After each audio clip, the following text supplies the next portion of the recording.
हज़ारा killings का जो वाक़या पेश आया मच बलूचिस्तान में, उसकी सबसे बड़ी वजह क्या है? जो कौम उसके हक़ाइक़ से नाआशना है। पाकिस्तान में दहशत गर्दी तकरीबन ख़त्म हो चुकी है। जो पिछले 10-15 सालों में एक बड़े उरूज पर मामला था, वो पिछले 4-5 सालों में आपने देखा कि दहशत गर्दी बिल्कुल मिनिमाइज़ हो चुकी है, इंतहा पसंदी मिनिमाइज़ हो चुकी है, फ़िरक़ावारियत मिनिमाइज़ हो चुकी है। The basic reason behind it is कि कौम को मज़हबी शऊर भी आ चुका है, सियासी शऊर भी आ चुका है, और पाकिस्तान जो कि unfortunately it was a battle field between Iran and Saudi Arabia, अब ये उस तरीके का बैटल फील्ड नहीं रहा, क्योंकि कौम मुहिब वतन होने लग गई है। कौम को पता लग गया है कि कौन लोग इनके जज्बात से खेला करते थे और इन्हें आपस में लड़वा के अपने वेस्टेड इंटरेस्ट के लिए रोल प्ले किया करते थे। अब अगर ये जो फ़िरका वारियत है, ये 2 इलाकों में मौजूद है, तो उसकी सबसे बड़ी वजह क्या है? सबसे पहले आप देखें कि फ़िरका वारियत किन 2 इलाकों में सबसे ज़्यादा है। नंबर 1 बलूचिस्तान के एरिया में, नंबर 2 गिलगित बल्तिस्तान के एरिया में। क्या ये महज इत्तेफाक है कि सी पैक शुरू गवादर से होता है और एंड खुंजराब पे जाके इसका होता है? दुश्मन का सबसे ज़्यादा जो आप ये देखें कि दुनिया पाकिस्तान की तरफ नज़रें जमा के क्यों बैठी हुई है और यहीं पर फ़िरका वारियत सबसे ज़्यादा अरूज पे क्यों शो की जाती है? उसकी वजह यह है कि पाकिस्तान बहुत अरसे के बाद इकनॉमिकली स्टेबलाइज होने की तरफ जा रहा था बिकॉज ऑफ सी पैक। कि आप लोगों को रोज़गार मिलेगा, आपको उसमें से कोई कंट्री वाइड कमीशन आप समझ ले वो मिल जाएगा, आपके इंटरेस्ट काफ़ी ज़्यादा उस पर थे, आपकी इकॉनमी बेहतर होनी थी, बिज़नेस ग्रो करना था। सीपेक के पूरे रूट पे जो कई सैकड़ों किलोमीटर्स पर मुश्तमिल है, वहाँ पर आपकी इंडस्ट्रीज़ लगनी थी, वहाँ पर आपके मॉल्स बनने थे, वहाँ आपके होटल्स बनने थे, सारा कुछ था। अल्लाह करे कि हो, और पाकिस्तान जब इकनॉमिकली बेहतर होगा तो अपने कर्ज़े उतार पाएगा, जब अपने कर्ज़े उतार पाएगा तो दुनिया को आंखें में आंखें डाल के बात करने के काबिल हो जाएगा। अब होता क्या है कि दुश्मन ने यह कहा कि जिस रूट से आपका सीपेक शुरू हो रहा है उस इलाके को भी आप डिस्टेबलाइज करें, और जिस इलाके में जाके सीपेक ख़त्म हो रहा है उस इलाके को भी डिस्टेबलाइज किया जाए। इसलिए बलूचिस्तान और गिलगित के रास्ते को चुना गया।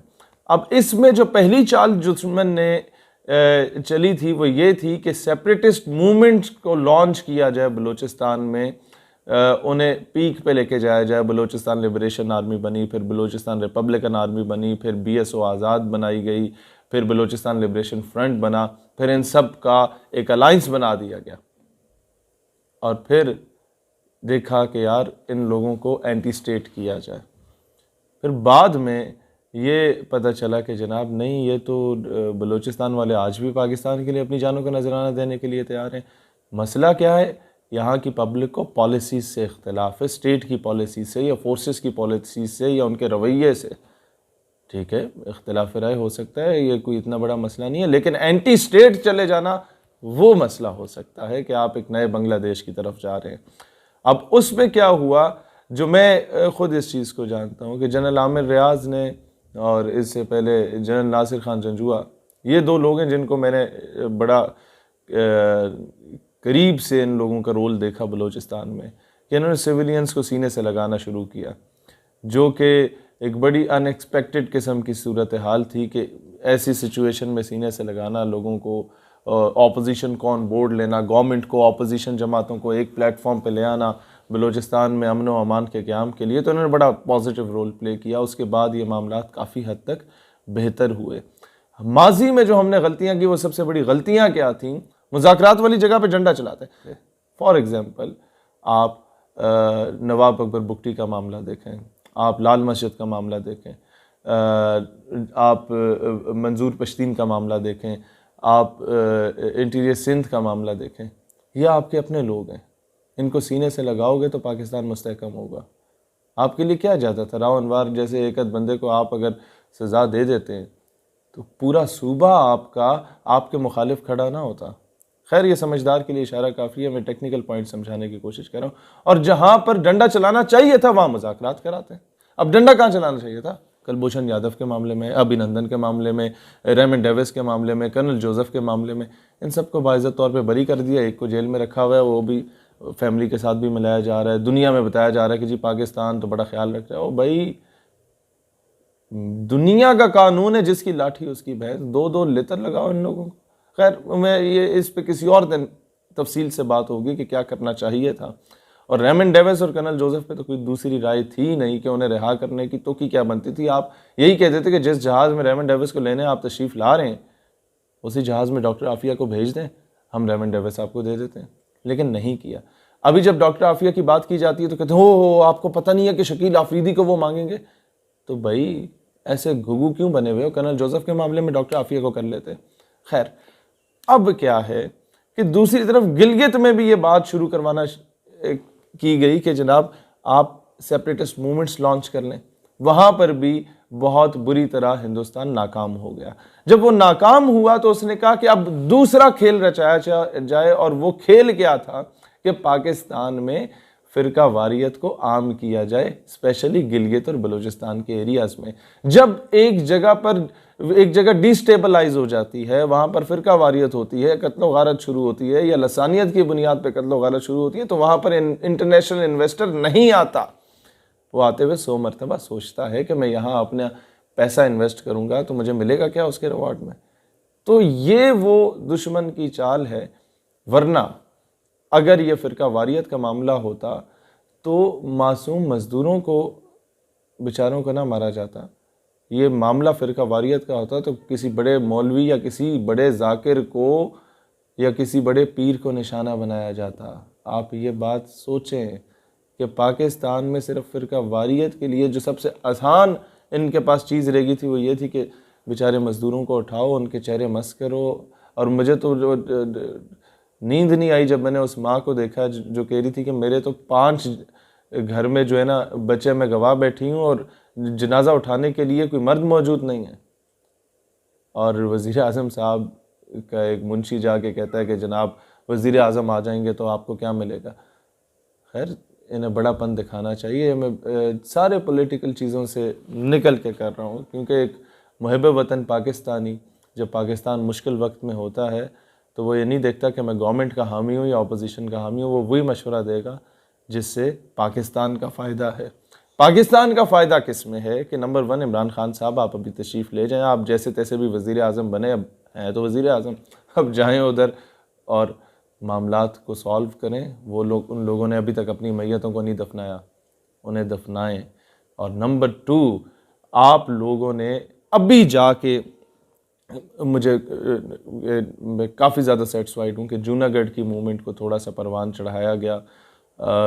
एक बड़े कॉम्पिटेंट इंसान को, बल्कि बहुत कॉम्पिटेंट शख्सियत को वज़ीर आज़म बनाया गया जूनागढ़ की स्टेट का, Sultan Ahmed Ali. I know him very personally, और बड़े ही प्यारी शख्सियत है जो कि वेल एजुकेटेड आदमी है। अब आते हैं खालिस्तान की मूवमेंट की तरफ। पूरे हिंदुस्तान का सिख जो है सरापा एहतजाज है और अंदर से वो एंटी इंडिया हो चुका है और वो पाकिस्तान की तरफ देख रहे हैं कि भाईजान अपना एक सिखों का सफारत खाना इधर आप ननकाने में या कहीं पर खोल दें या हसन अब्दाल में, ताकि हम लोग खालिस्तान को एक सेपरेट होमलैंड डिक्लेयर कर लें।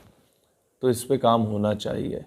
माजी में जो मोहतरमा हमें गुल खिला के चली गई थी वो, उससे बहुत हमें नुकसान हुआ। मैं उसकी तफसील में नहीं जाना चाहता कि दुश्मन को मौका मिले प्रोपेगेंडा का। दूसरी बात क्या है कि आपके गोरखाज हैं इंडिया में, तमिलनाडु की मूवमेंट्स हैं, आपकी तेलंगाना की मूवमेंट्स हैं, आप लोगों के आसाम की मूवमेंट है, जहाँ के लोग, ये सेपरेटिस्ट मूवमेंट तो 60-70 से ज़्यादा हैं, लेकिन जो बहुत ज़्यादा एक्टिव है वो ये 1.5 दर्जन है। इनको क्यों नहीं, ये आपकी तरफ मुंतज़िर हैं। ये हर जगह से हमें कॉलें आ रही होती हैं, हम जैसे आम लोगों को कॉलें आ रही होती है, यार हम लोग मुंतज़िर हैं, तुम लोग क्यों कुछ नहीं कर रहे। तो इनको सपोर्ट करने की ज़रूरत है। जब इंडिया अपने इंटरनल मैटर्स में इतना ज़्यादा घिर चुका होगा तो उसको मौका नहीं मिलेगा कि आके बलूचिस्तान में एनआरकी फैलाए, उसे मौका नहीं मिलेगा कि आके वो गिलगित बल्तिस्तान में एनआरकी फैलाए, और ना ही उसे मौका मिलेगा कि वो कश्मीर के नाम पे वहाँ पर जाके काबिज बन के बैठ जाए।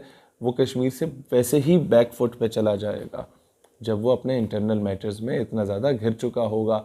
वो कैसे कि जब पाकिस्तान को उसने वज़ीरिस्तान और बाकी मैटर्स में इतना ज़्यादा इन्वॉल्व कर दिया था, डायरेक्टली या इनडायरेक्टली सपोर्ट करके कल्प्रिट्स को, पाकिस्तान में लसानियत की बुनियाद पे पंजाबी पठान को लड़वा दिया था।